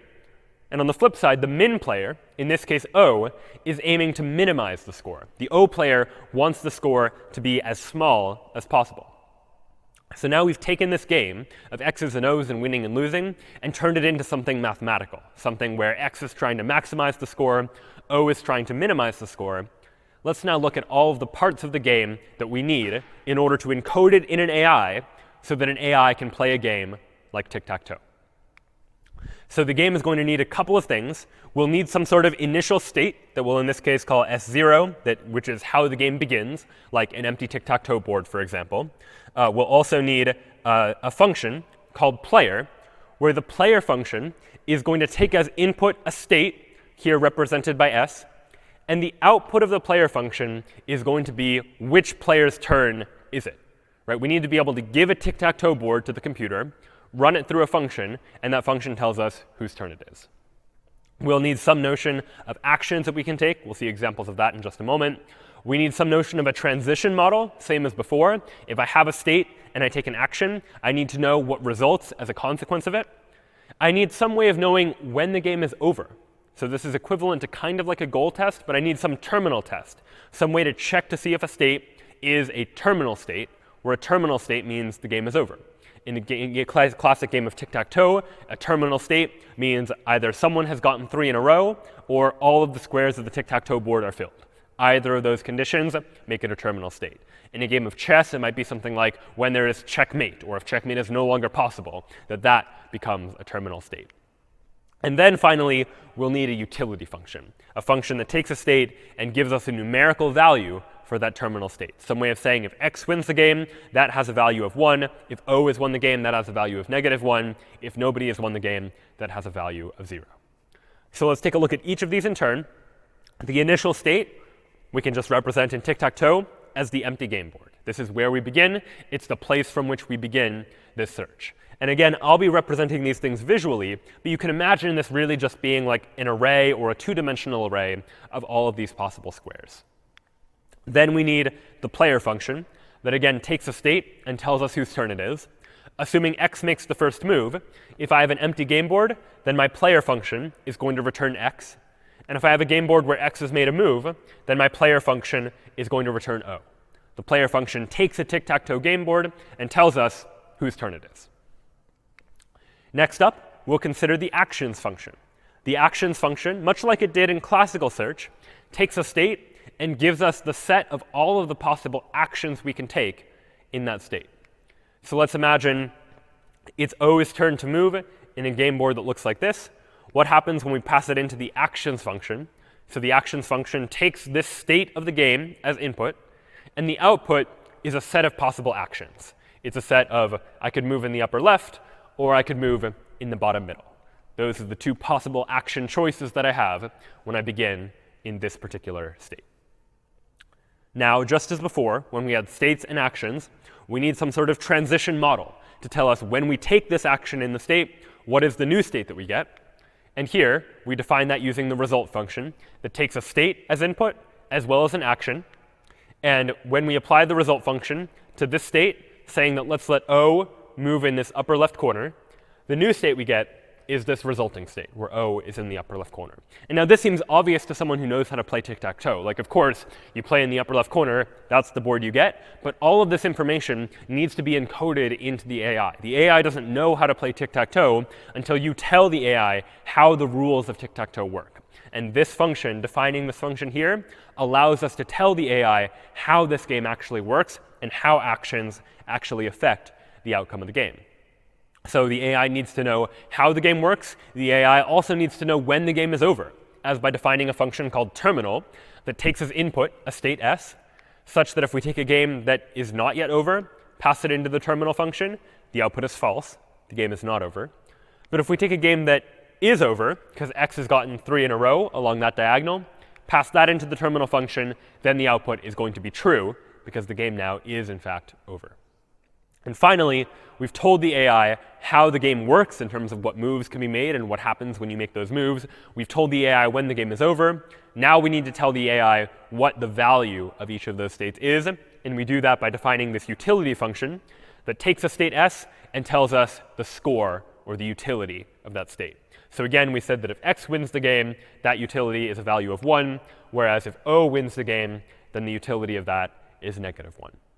And the AI needs to know, for each of these terminal states where the game is over, what is the utility of that state. So if I give you a game board like this, where the game is in fact over, and I ask the AI to tell me what the value of that state is, it could do so. The value of the state is 1. Where things get interesting, though, is if the game is not yet over. Let's imagine a game board like this. We're in the middle of the game. It's O's turn to make a move. So how do we know it's O's turn to make a move? We can calculate that using the player function. We can say player of s, pass in the state. O is the answer, so we know it's O's turn to move. And now, what is the value of this board, and what action should O take? Well, that's going to depend. We have to do some calculation here. And this is where the minimax algorithm really comes in. Recall that x is trying to maximize the score, which means that O is trying to minimize the score. O would like to minimize the total value that we get at the end of the game. And because this game isn't over yet, we don't really know just yet what the value of this game board is. We have to do some calculation in order to figure that out. And so how do we do that kind of calculation? Well, in order to do so, we're going to consider, just as we might in a classical search situation, what actions could happen next, and what states will that take us to. And it turns out that in this position, there are only 2 open squares, which means there are only 2 open places where O can make a move. O could either make a move in the upper left, or O could make a move in the bottom middle.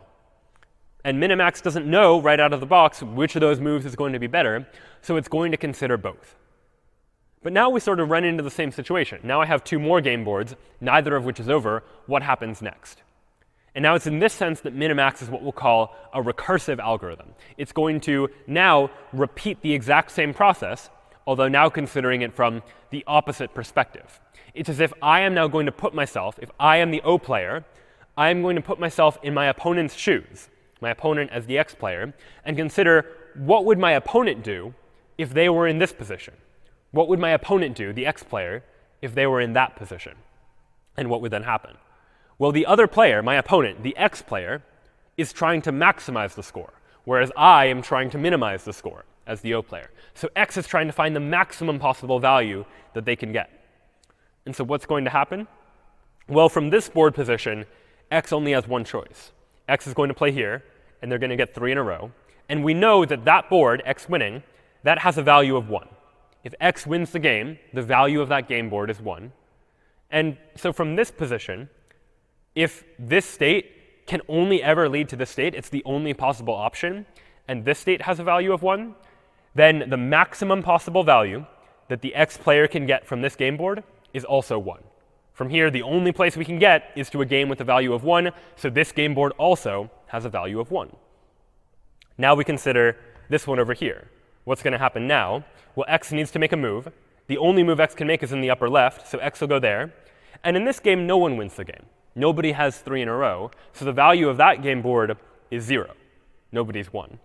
And so again, by the same logic, if from this board position, the only place we can get to is a board where the value is 0, then this state must also have a value of 0. And now here comes the choice part, the idea of trying to minimize.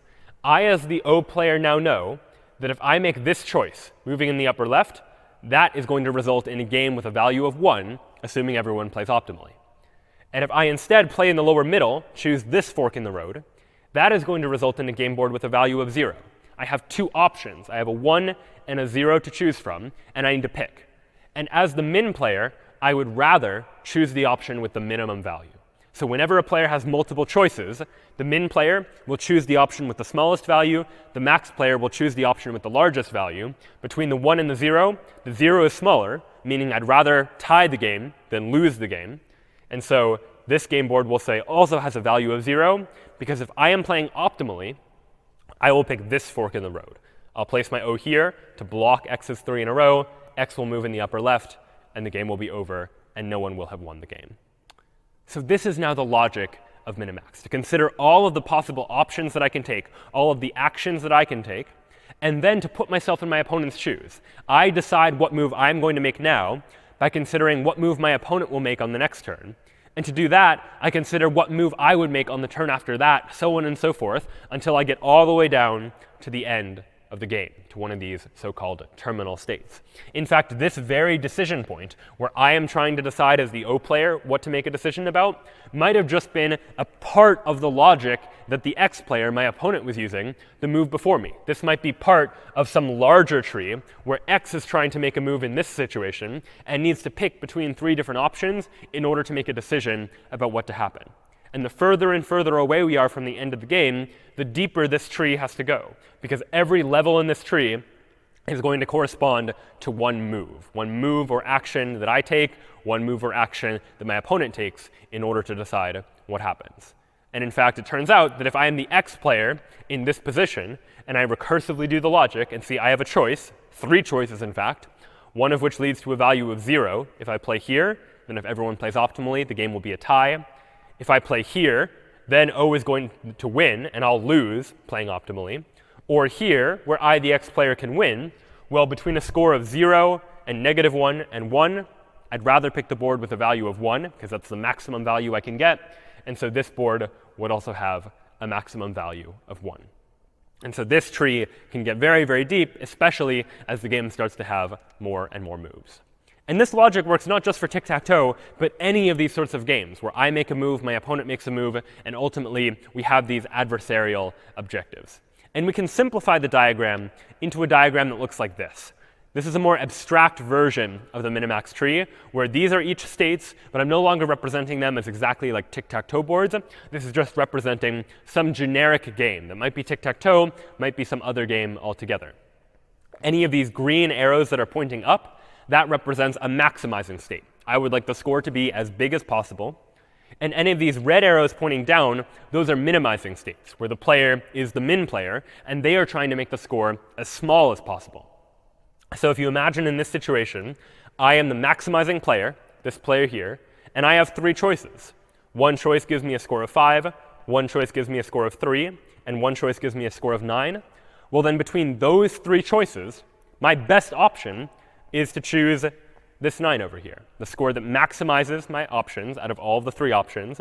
And so I can give this state a value of 9, because among my 3 options, that is the best choice that I have available to me. So that's my decision now. You imagine it's like 1 move away from the end of the game. But then you could also ask a reasonable question, what might my opponent do 2 moves away from the end of the game? My opponent is the minimizing player. They are trying to make the score as small as possible. Imagine what would have happened if they had to pick which choice to make. One choice leads us to this state, where I, the maximizing player, am going to opt for 9, the biggest score that I can get. And 1 leads to this state, where I, the maximizing player, would choose 8, which is then the largest score that I can get. Now the minimizing player, forced to choose between a 9 or an 8, is going to choose the smallest possible score, which in this case is an 8. And that is then how this process would unfold. That the minimizing player in this case considers both of their options, and then all of the options that would happen as a result of that. So this now is a general picture of what the minimax algorithm looks like. Let's now try to formalize it using a little bit of pseudocode. So what exactly is happening in the minimax algorithm? Well, given a state S, we need to decide what to happen. The max player, if it's Max's player's turn, then Max is going to pick an action A in actions of S. Recall that actions is a function that takes a state and gives me back all of the possible actions that I can take. It tells me all of the moves that are possible. The max player is going to specifically pick an action A in this set of actions that gives me the highest value of min value of result of S and A. So what does that mean? Well, it means that I want to make the option that gives me the highest score of all of the actions A. But what score is that going to have? To calculate that, I need to know what my opponent, the min player, is going to do if they try to minimize the value of the state that results. So we say, what state results after I take this action? And what happens when the min player tries to minimize the value of that state? I consider that for all of my possible options. And after I've considered that for all of my possible options, I pick the action A that has the highest value. Likewise, the min player is going to do the same thing but backwards. They're also going to consider what are all of the possible actions they can take if it's their turn. And they're going to pick the action A that has the smallest possible value of all the options. And the way they know what the smallest possible value of all the options is by considering what the max player is going to do. By saying, what's the result of applying this action to the current state? And then what would the max player try to do? What value would the max player calculate for that particular state? So everyone makes their decision based on trying to estimate what the other person would do. And now we need to turn our attention to these 2 functions, max value and min value. How do you actually calculate the value of a state if you're trying to maximize its value? And how do you calculate the value of a state if you're trying to minimize the value?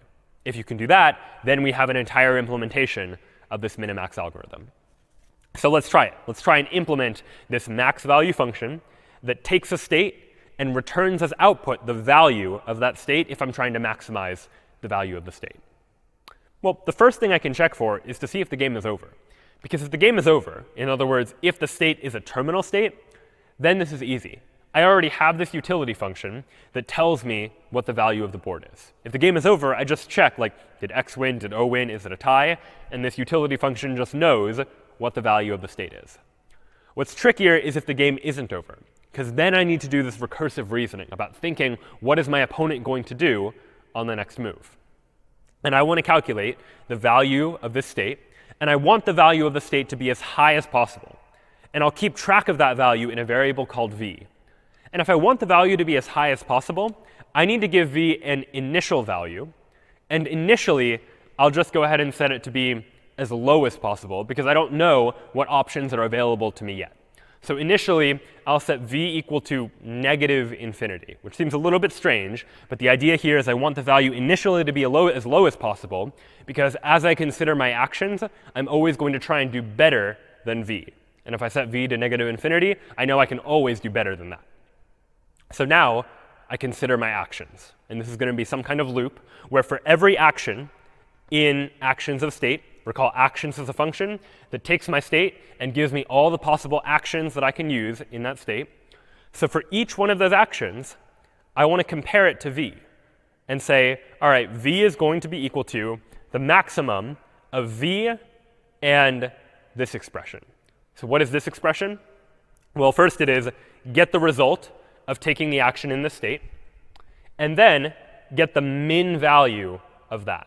In other words, let's say I want to find out from that state what is the best that the min player can do, because they're going to try and minimize the score.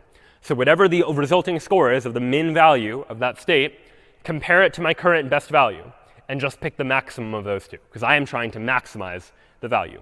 In short, what these 3 lines of code are doing are going through all of my possible actions and asking the question, how do I maximize the score given what my opponent is going to try to do? After this entire loop, I can just return v, and that is now the value of that particular state. And for the min player, it's the exact opposite of this, the same logic, just backwards. To calculate the minimum value of a state, first we check if it's a terminal state. If it is, we return its utility.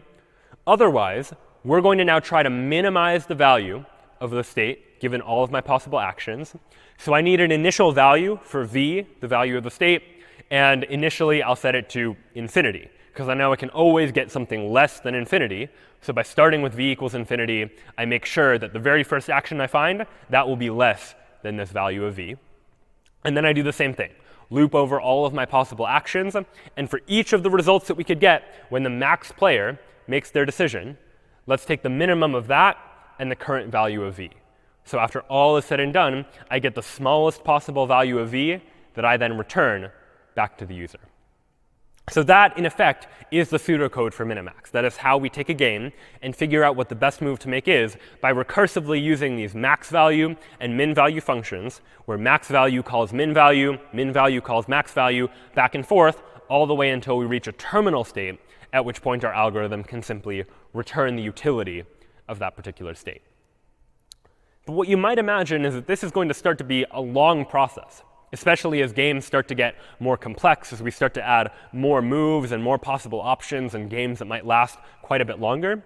So the next question to ask is, what sort of optimizations can we make here? How can we do better in order to use less space or take less time to be able to solve this kind of problem? And we'll take a look at a couple of possible optimizations. But for one, we'll take a look at this example. Again, returning to these up arrows and down arrows, let's imagine that I now am the max player, this green arrow. I am trying to make this score as high as possible. And this is an easy game where there are just 2 moves. I make a move, one of these 3 options. And then my opponent makes a move, one of these 3 options, based on what move I make. And as a result, we get some value. Let's look at the order in which I do these calculations and figure out if there are any optimizations I might be able to make to this calculation process. I'm going to have to look at these states one at a time. So let's say I start here on the left and say, all right, now I'm going to consider what will the min player, my opponent, try to do here. Well, the min player is going to look at all 3 of their possible actions and look at their value, because these are terminal states. They're the end of the game. And so they'll see, all right, this node is a value of 4, value of 8, value of 5. And the min player is going to say, well, all right, between these 3 options, 4, 8, and 5, I'll take the smallest one. I'll take the 4. So this state now has a value of 4. Then I, as the max player, say, all right, if I take this action, it will have a value of 4. That's the best that I can do, because min player is going to try and minimize my score. So now what if I take this option? We'll explore this next, and now explore what the min player would do if I choose this action. And the min player is going to say, all right, what are the 3 options? The min player has options between 9, 3, and 7. And so 3 is the smallest among 9, 3, and 7. So we'll go ahead and say this state has a value of 3. So now I, as the max player, I have now explored 2 of my 3 options. I know that one of my options will guarantee me a score of 4, at least. And one of my options will guarantee me a score of 3. And now I consider my third option and say, all right, what happens here? Same exact logic. The min player is going to look at these 3 states, 2, 4, and 6, say the minimum possible option is 2, so the min player wants the 2. Now I, as the max player, have calculated all of the information by looking 2 layers deep, by looking at all of these nodes, and I can now say, between the 4, the 3, and the 2, you know what? I'd rather take the 4. Because if I choose this option, if my opponent plays optimally, they will try and get me to the 4, but that's the best I can do. I can't guarantee a higher score, because if I pick either of these two options, I might get a 3 or I might get a 2. And it's true that down here is a 9, and that's the highest score out of any of the scores. So I might be tempted to say, you know what, maybe I should take this option, because I might get the 9. But if the min player is playing intelligently, if they're making the best moves at each possible option they have when they get to make a choice, I'll be left with the 3, whereas I could better, playing optimally, have guaranteed that I would get the 4. So that is, in effect, the logic that I would use as a minimax player trying to maximize my score from that node there. But it turns out it took quite a bit of computation for me to figure that out. I had to reason through all of these nodes in order to draw this conclusion. And this is for a pretty simple game where I have 3 choices, my opponent has 3 choices, and then the game's over. So what I'd like to do is come up with some way to optimize this. Maybe I don't need to do all of this calculation to still reach the conclusion that, you know what, this action to the left, that's the best that I could do. Let's go ahead and try again and try and be a little more intelligent about how I go about doing this. So first, I start the exact same way. I don't know what to do initially, so I just have to consider one of the options and consider what the min player might do. Min has 3 options, 4, 8, and 5. And between those 3 options, min says 4 is the best they can do because they want to try to minimize the score. Now I, the max player, will consider my second option, making this move here, and considering what my opponent would do in response. What will the min player do? Well, the min player is going to, from that state, look at their options. And I would say, all right, 9 is an option, 3 is an option. And if I am doing the math from this initial state, doing all this calculation, when I see a 3, that should immediately be a red flag for me. Because when I see a 3 down here at this state, I know that the value of this state is going to be at most 3. It's going to be 3 or something less than 3. Even though I haven't yet looked at this last action, or even few further actions if there were more actions that could be taken here. How do I know that? Well, I know that the min player is going to try to minimize my score. And if they see a 3, the only way this could be something other than a 3 is if this remaining thing that I haven't yet looked at is less than 3. Which means there's no way for this value to be anything more than 3, because the min player can already guarantee a 3, and they are trying to minimize my score. So what does that tell me? Well, it tells me that if I choose this action, my score is going to be 3 or maybe even less than 3 if I'm unlucky. But I already know that this action will guarantee me a 4.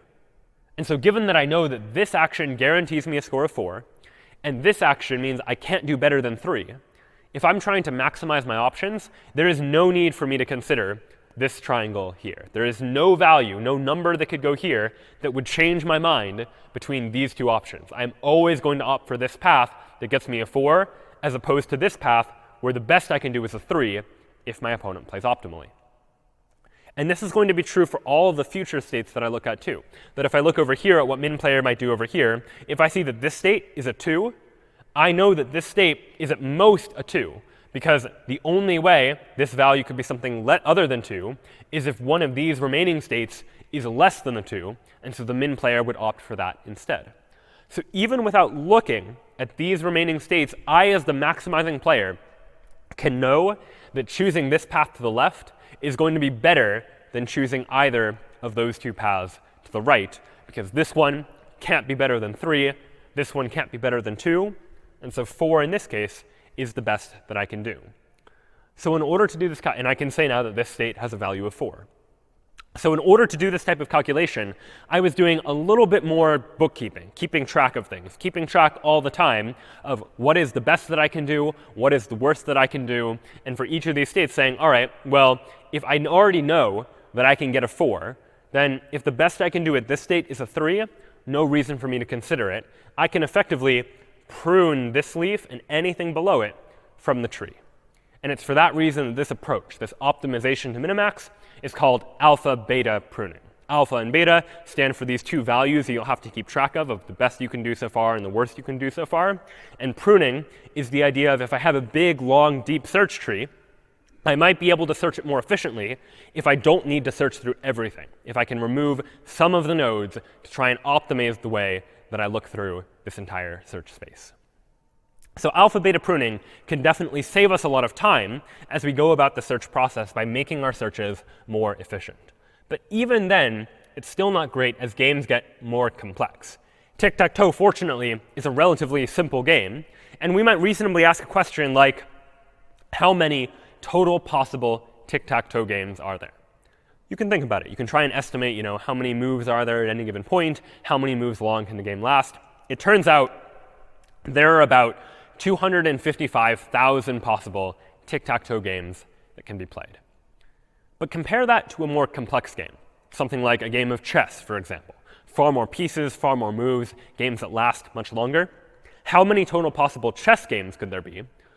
It turns out that after just 4 moves each, 4 moves by the white player, 4 moves by the black player, that there are 288 billion possible chess games that can result from that situation after just 4 moves each. And going even further, if you look at entire chess games and how many possible chess games there could be as a result there are more than 10 to the 29,000 possible chess games, far more chess games than could ever be considered. And this is a pretty big problem for the minimax algorithm, because the minimax algorithm starts with an initial state, considers all the possible actions and all the possible actions after that, all the way until we get to the end of the game. And that's going to be a problem if the computer is going to need to look through this many states, which is far more than any computer could ever do in any reasonable amount of time. So what do we do in order to solve this problem?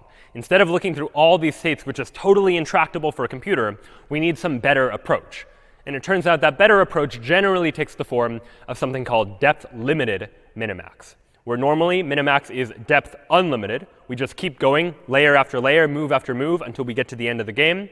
Depth-limited minimax is instead going to say, you know what, after a certain number of moves, maybe I'll look 10 moves ahead, maybe I'll look 12 moves ahead, but after that point, I'm going to stop and not consider additional moves that might come after that, just because it would be computationally intractable to consider all of those possible options. But what do we do after we get 10 or 12 moves deep and we arrive at a situation where the game's not over? Minimax still needs a way to assign a score to that game board or game state to figure out what its current value is, which is easy to do if the game is over, but not so easy to do if the game is not yet over. So in order to do that, we need to add one additional feature to depth-limited minimax called an evaluation function, which is just some function that is going to estimate the expected utility of a game from a given state. So in a game like chess, if you imagine that a game value of 1 means white wins, -1 means black wins, 0 means it's a draw, then you might imagine that a score of like 0.8 means white is very likely to win, though certainly not guaranteed. And you would have an evaluation function that estimates how good the game state happens to be. And depending on how good that evaluation function is, that is ultimately what's going to constrain how good the AI is. The better the AI is at estimating how good or how bad any particular game state is, the better the AI is going to be able to play that game. If the evaluation function is worse and not as good as at estimating what the expected utility is, then it's going to be a whole lot harder. And you can imagine trying to come up with these evaluation functions. In chess, for example, you might write an evaluation function based on how many pieces you have as compared to how many pieces your opponent has, because each one has a value. And your evaluation function probably needs to be a little bit more complicated than that to consider other possible situations that might arise as well. And there are many other variants on minimax that add additional features in order to help it perform better under these larger, more computationally untractable situations where we couldn't possibly explore all of the possible moves. So we need to figure out how to use evaluation functions and other techniques to be able to play these games ultimately better. But this now was a look at this kind of adversarial search, these search problems where we have situations where I am trying to play against some sort of opponent.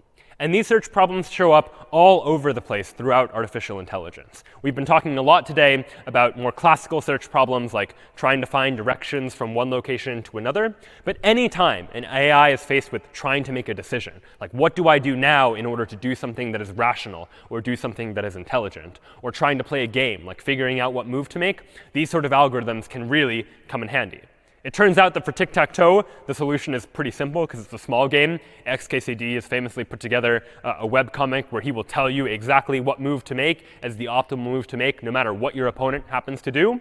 This type of thing is not quite as possible for a much larger game like checkers or chess, for example, where chess is totally computationally untractable for most computers to be able to explore all the possible states. So we really need our AI to be far more intelligent about how they go about trying to deal with these problems and how they go about taking this environment that they find themselves in and ultimately searching for one of these solutions.